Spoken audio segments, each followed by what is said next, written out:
all these amazing talks about WebRTC products and how to implement them and how to develop them, and also on great cases of use as usability.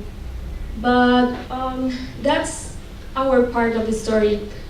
The thing that we have to keep in mind is that we are the ones developing it, but the users are the most important thing because they are going to be the ones using it. And at the very end, what's most important for them is the experience. So we have to be we have to assure that we're going to be giving them a good experience. And in order to do that, we have to, well, we're going to be talking about some prompts and some aid that might be working for you in order to keep in mind how to give them that. To do that, we decided to divide this talk in 3 different parts, 3 different sections of the video call, which are equally important and that we have to keep in mind. First of all, before the meeting, well, before the call, I'm sorry, we have to, well, this is one of the most important parts because it's the first interaction that the user is going to be having with our product. So here the expectations are really high. And there are some details that are so simple that we might sometimes forget. First, we have to give the users the opportunity to know when something's not working. For example, if their browser is not the one that's supported, or if there's a firewall coming their way. And also give them the opportunity to know where can they get the access to the microphone or the camera, and also how to allow the permissions for them. At this point, let's imagine that a video call is just like going to a date. So when you're going to a date, you have to make sure, or well, you want to make sure that you look good and that everything's fine. So let's give that to our users. For example, the opportunity to see how they're looking in their camera. And I'm really sure that this has happened to a lot of us, that we're about to get into a meeting and that you can see your camera and you see that you really have to get your hair like better because you just woke up or stuff like that.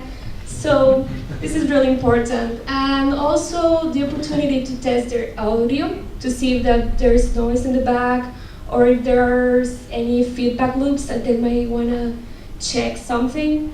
And if this is happening, for example, if the connection is really bad, we might want to consider giving them the opportunity to, for example, if the video is not working, to work just with audio, stuff like that.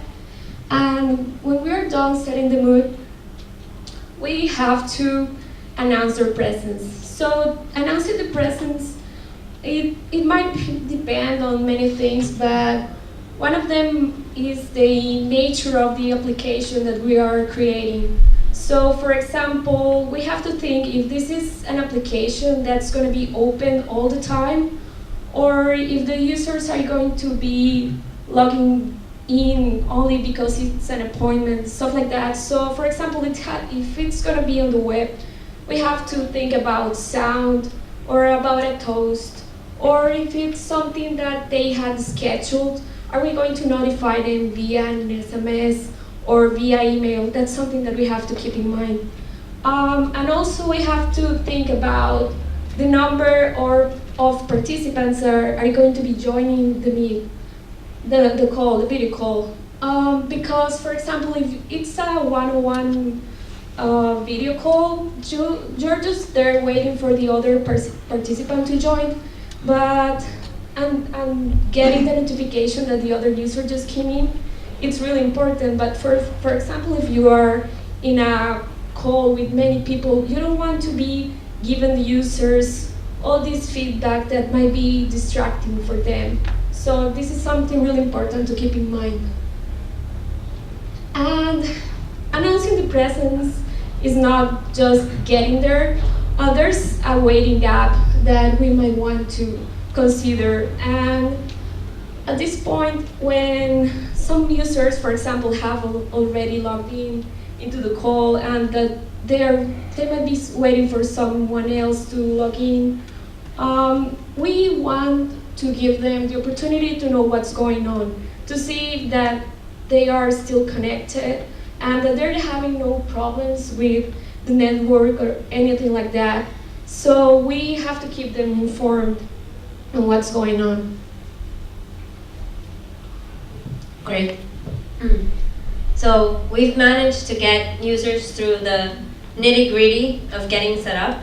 We've made them check that their browser is supported. We've made sure that they look good and sound good. And we've actually managed to connect them. Even though sometimes it's a little bit hard, we've made sure that they know that somebody's on the other side of the computer waiting to join. And we've also made sure that if there were any problems connecting, they were able to communicate. But now we have to think about what happens during a call. And you may think, well, that's the easy part. We already got them in, we already coded the application. But there's some things that make the experience good, and there's some things that make the experience great. And we're gonna talk about those points. The first point that we wanna think about is who's in control? Who's gonna be in charge of allowing you to share your video, or share your mic, or share your screen? Sometimes when we started designing for this, we would always jump to the user is in charge, and I should be able to show my video, mute myself, show my camera. But then we started building a little bit more complex apps. And we started building apps where we had a conference, and where participants could join from any point in the audience, like we saw today. And then we started thinking, well, maybe it shouldn't be users who's in control. I may want an admin or a moderator who can kick users out, who can stop somebody from streaming their video, who can switch between a phone that's showing the front camera or a phone that's showing the back camera, those kinds of things. So when you're designing, this is an important question to ask yourself. Who's gonna have control? Is it gonna be the user? Is it gonna be the moderator? Is it gonna be the participant? Is it gonna be the observer? And why? The next question that you wanna show, and this is important. If you're gonna be switching controls, and if you're gonna allow users to share their screen, share their video, mute themselves, unmute themselves, we have to make sure that our screen real estate tells us what you're sharing. So as a user, whenever you get on a camera, or wherever you get on whenever you start video sharing, I don't know about you, but I become a little bit nervous. Am I sharing the right application? Are they seeing my team's internal chat when I'm saying that I don't like that customer so much? No, this is important. You have to let users know what they're sharing. And another interesting thing that we've seen is sometimes we choose to allow users to see a preview of what they're sharing with their camera. But this is an interesting problem. We had a preview of a camera, and we cut out the sides because that's how it fit into the UI. But we were showing actually more of the sides that the user could see that they were showing. And when we were testing, we saw some interesting cats walk by. We saw some people doing silly faces, and the person that was watching themselves, they couldn't tell. So it's important when you're designing to give your user enough information so that they don't embarrass themselves and they don't share something they don't want to share. Another important thing is we all love WebRTC. It's great. It depends on the internet. And internet connections are a little bit fickle. Sometimes they work perfectly. Sometimes it's magical. Sometimes it's not that great. Sometimes internet in hotel connections don't allow enough users to connect. Sometimes one user will hang your conference because something bad happened. And as designers and as developers, you have to think about, why did something just happen? And you have to think, how can I tell my users something wrong happened, and how can I help them fix that? A little bit more to that side, it could be something that happens that's good, but it's happening all the time. So we developed an app where fans could connect to talk to their celebrities. It was really popular. So what would happen was we would have participants jumping all over the screen because they were joining really fast, and some of them were leaving. And the fact is, in real time, a lot can happen in a second, and you want to design interfaces that draw your attention to the important parts, not to everything that's happening. Let's talk a little bit more about errors. There's some things that you can do when you're designing for WebRTC. You can slowly start to detect connection, and you can say, well, this user's connection is not so great, I'm gonna switch him to audio only. Or I'm going to lower his video quality, but I'm gonna leave everybody else's video quality the same. So we wanna be ready. And then another thing that we wanna be ready for is the fact that if something does happen, if somebody gets disconnected, there's another participant, or sometimes a lot of other participants on the line that wanna know that that happened. So you wanna tell them, hey, Mariana got disconnected because of a problem with her connection. She's reconnecting. And this brings me to another very important point, reconnections. Sometimes you'll get disconnected, and you have to think about how to design reconnection. How long are you gonna wait for that other person to come back online? What happens to other services? Because as we talked about, these aren't only video calls, but they're tied into your application. Are you going to bill the person even if the call didn't go through? Are you going to allow them to come back if they left the conference? So all these things you have to think about when you're designing around WebRTC, because trust me, it happens. And then finally, bringing it all together during the call. We've talked about some important things. We've talked about control. We've talked about showing you what you're sharing, but also showing you what other people are sharing. We've talked about placing items that are happening really fast, and we've talked about handling errors. And all that in a very limited screen size. And you could say, well, web, it's a little bit bigger, but this is happening in mobile too. So sometimes you have to make decisions, and you have to prioritize what's important to your users, and that will always depend on the context. What application are you building? And what is the most important thing that you want to show them? And something important is that your UI shouldn't be static. Depending on where you are at a point in an application, you should design for that. So when something's going really well, you don't want to show them that the application is connected, but when something's going really bad, you want to tell them, hey, you're not connected, try connecting again. Awesome. So we've gotten our users through a successful call. And now we want to think about what happens after a call, or what happens after an event. The first thing that we can think of is making memories. And when we talk about making memories, we're of course talking about recordings. So when you have video calls, you can have recordings, but we're also talking about things like what happens to the chat that you had in a WebRTC call. Are people going to be able to access that after the call?